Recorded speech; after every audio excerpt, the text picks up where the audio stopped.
I wanted to start by saying two things. First of all, while I'm delighted to be here, I'm so delighted that Selco year after year brings us all together. I personally don't like the word failure. And in my work as a leadership coach, I encourage people to say, don't use the word failure. Think in terms of setbacks and disappointments, which are part of learning and growth. And the only failure in life is quitting, giving up. And none of us in this room are ever going to be guilty of that. So I'm going to speak from that perspective. The second thing is, I'm not here as the slide says somewhere, GAP and so forth. I'm here as a fellow seeker. About 15 years ago, I began unwinding a corporate career. And I started down this path of trying to say, can I make any dent, no matter how small, in one of the big societal challenges of our time? And that's what these 15 years have been all about. During this period, I've been part of established institutions like Rockefeller Foundation and UNICEF. But a lot of my time has gone towards standing up new initiatives, new organizations, such as Social Venture Partners, which now is a network of 750 philanthropists across India. GAME, which is a tiny organization trying to catalyze an entrepreneurial movement in India to counteract the unemployment crisis. And more recently, the Global Energy Alliance, which is trying to end energy poverty, and particularly in the global south. And so I'm going to reflect on my lessons and takeaways from all these things, both as a funder, as well as a grantee, as well as a re-grantor. So it all is mixed together. I'm going to probably talk about three ideas, and the slides are not important. They're, at my age, you tend to forget something and then you kick yourself. It's more a memory jogger for me. Don't waste your time looking at it. The first point is this, which is, look, particularly in an experienced, enlightened group like this, we all understand the importance of systems change. We understand the limitations of mere programmatic interventions, important as they are.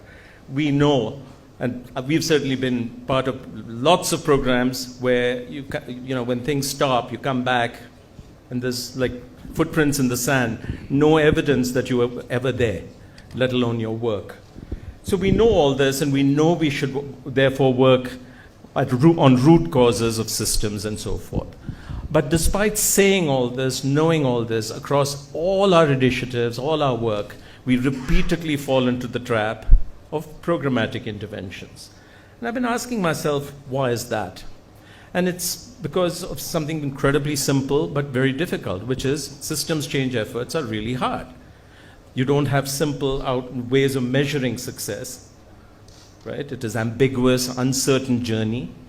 And I just learned from the Aspen Institute, I was talking to them, successful systems change efforts globally take a minimum of 15 years.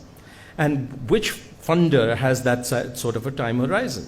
So funding, particularly CSR funding, comes with really short-term horizons, and they like to be able to measure success fairly quickly.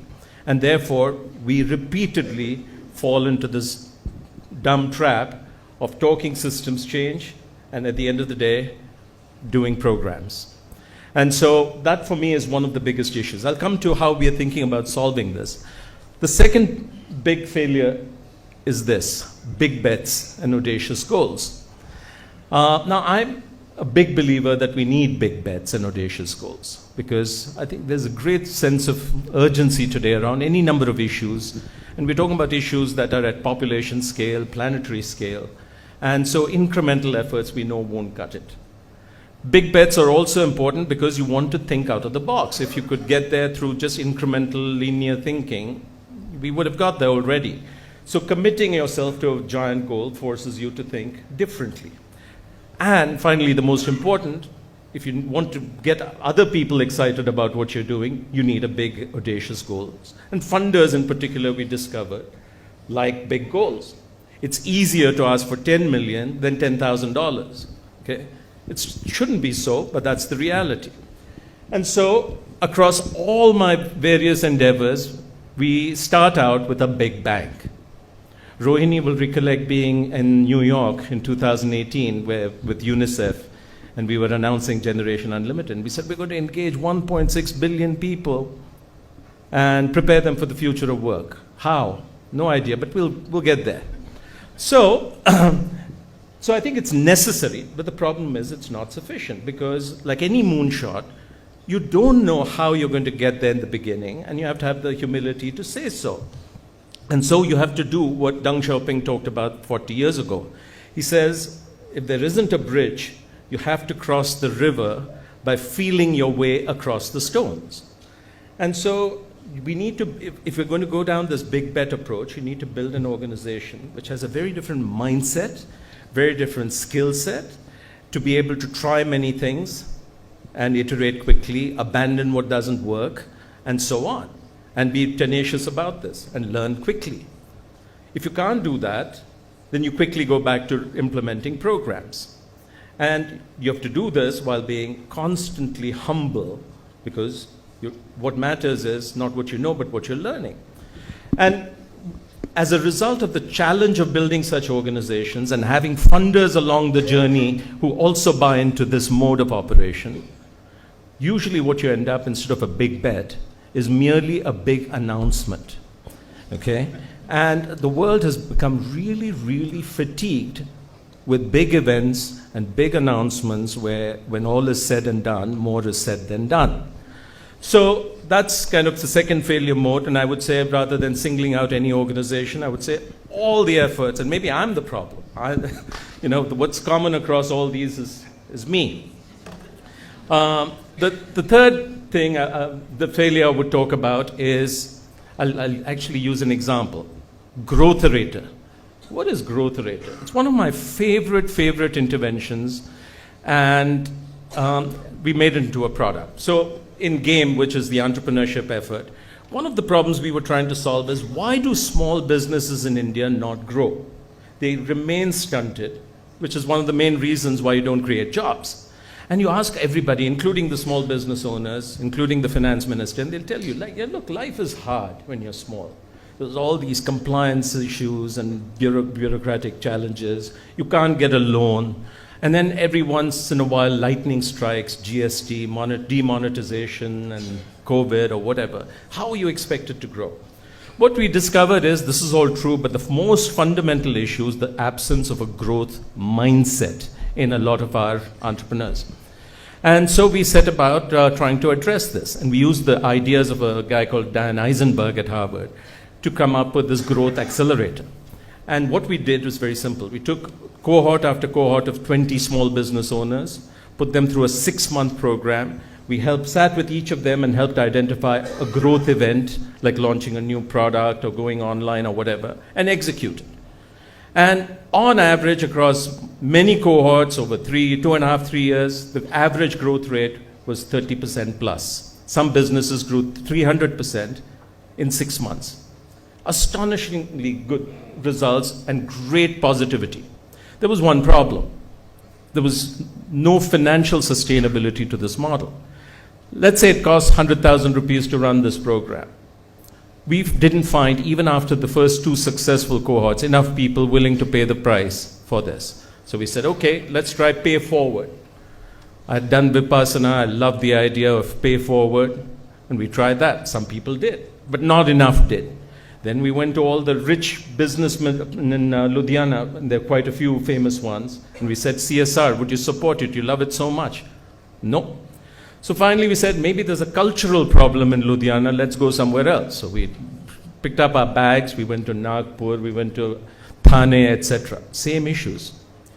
So finally we just decided, look, there's probably something fundamentally wrong about our model, let's huddle and hit pause and figure it out. And this bothered me greatly. And this is true of a lot of our programs, actually, which is, as long as you're out there pushing, you're the one with bankrolling it, there's some evidence of progress, but fundamentally there's no virality to it.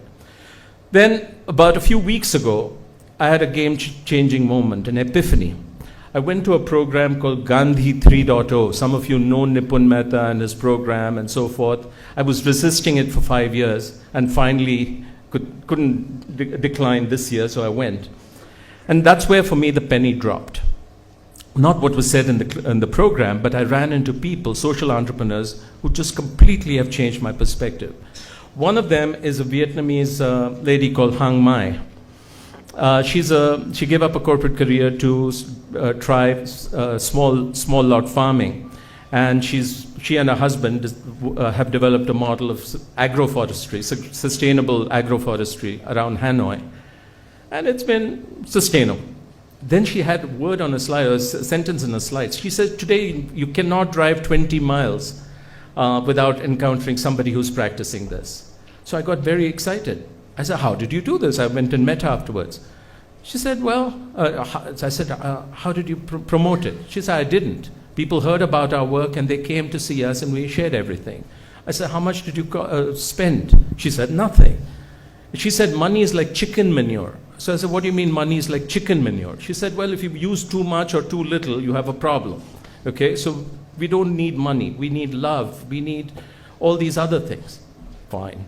Then about 2 days later, we had a site visit, and I went to it's not a dairy, it's called a Goshala in India. It's called Bansi Gir Goshala in Ahmedabad. And so there's this diamond merchant who got tired of his business, and he decides to go try his hand at organic farming. And the core of it is the cow, but it's not for dairy, it's for the manure.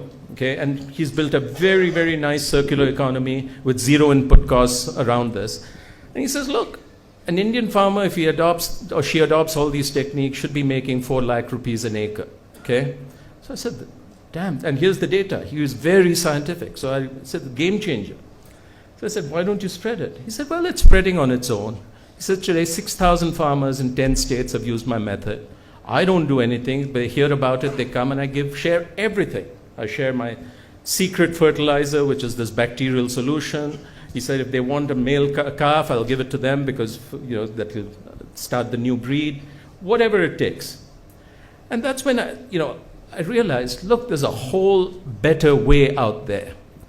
And this better way is characterized by grassroots innovation, not innovation from Bangalore or Washington, D.C. It's open source. It's about adoption based on pull rather than push. And it's not lubricated by money. Okay? It's lubricated by sharing. And it's lubricated by love. What I saw over here was enormous love. Okay, these people were just utterly in love with what they were doing and sharing it. And I was reminded of Mother Teresa, who says, look, there's no great things in life. They're just small things done with great love. And sometimes they become big. And so, that's what really hit me. And I was talking to my colleagues this morning, and they said, look, when we look at the field where we work, it's all about transactions.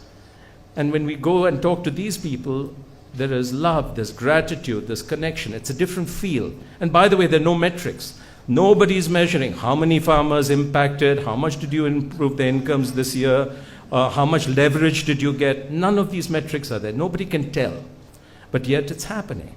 So I said, look, there's something out here that's very powerful. And there's probably a hybrid here. It can't be just the bottoms-up approach. There's some things which we need to do which are more catalytic. For instance, how can we get systematic about identifying such people? Number 2, how can we amplify their work and shout so that the world discovers them faster? So for instance, just before the budget, I gathered up all the stories I know, including Selco, who we love, and we sent it to the finance ministry. And bang, the economic survey, they're also desperate for content, right? So all the stuff shows up there. Wow. So there's, through very small things, without spending a big PR budget, you can actually communicate, connect. So I think there's a very different model where we can play a catalytic role, but amplify the work that's already going on. So let me pause here because the moderator is getting all excited. Look, I love these 2 phrases by Einstein. He probably didn't say it, but we say it often enough to believe he did, okay? But doing the same thing is not going to work. I think it's important to admit, and I'll say at least for our work, I will admit that the way we are going about it is not going to help us achieve our goals. And therefore, with that certainty, it's probably time to try something different. I don't know whether what we're trying is going to work, but it at least feels promising. And it's full of hard decisions, including who's on the team, which funders do you accept money from, and if you can't measure through hard metrics, how do you measure progress? How do you get feedback? So, any case, I thought my job today was not to give answers, but to stimulate at least some thought. Yes. Thank you, Mark. And you did a good job of it. Thank you.